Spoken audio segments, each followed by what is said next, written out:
வளப்படுத்தணும்னு சொல்லி அரசாங்கமும் அங்கக வேளாண் கொள்கை அறிக்கையில் திட்டங்கள் கொண்டு வராங்க. நம்மளும் பேசிகிட்டே இருக்கிறோம். ஆனால் அந்த அதிலிருந்து ஒரு 1% கூட நம்ம விவசாயிகள், இயற்கை விவசாயிகள் அந்த ஆட்டு எருவை வாங்கலை.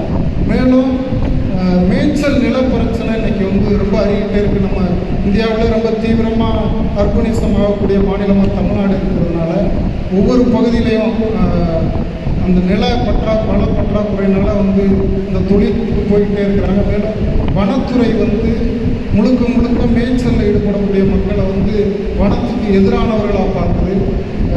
ஏன்னா இந்தியாவில் இந்த ஃபாரஸ்ட் ரைட்ஸ் ஆக்டில் எந்த உரிமையும் வழங்கப்படாத ஒரு மாநிலம், அதாவது மேய்ச்சலுக்கான கிரேசிங் ரைட்ஸ் வழங்கப்படாத ஒரு மாநிலமாக தமிழ்நாடு தான் இருக்குது. நம்ம இப்போ இந்த ஈரோடு மாவட்டத்தில் இருக்கிறதுனால பருகூரில் இருக்கக்கூடிய செம்மறை மாடுகள், இந்த பகுதியினோட மாடு, அந்த பகுதியில் தான் பல ஆயிரம் மாடுகள் இருக்குது. அந்த மாடுகள்லாம் இன்றைக்கி மைசூரில் போய் மேய்ச்சிட்ருக்கிறாங்க.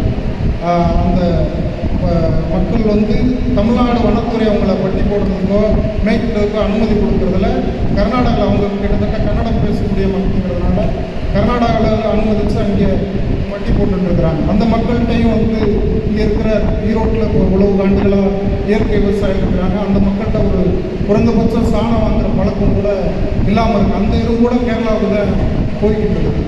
இயற்கை விவசாயிகள் இந்த மேய்ச்சல் தொழிலை புரிந்து கொள்ளலாம். தோழர் கீவேல் சொன்னது மாதிரி நம்ம மக்களுக்கு தான் புரிதலை உண்டாக்கணுமே ஒழிய அரசாங்கத்தை பணிய வைக்காமல் நம்ம எந்த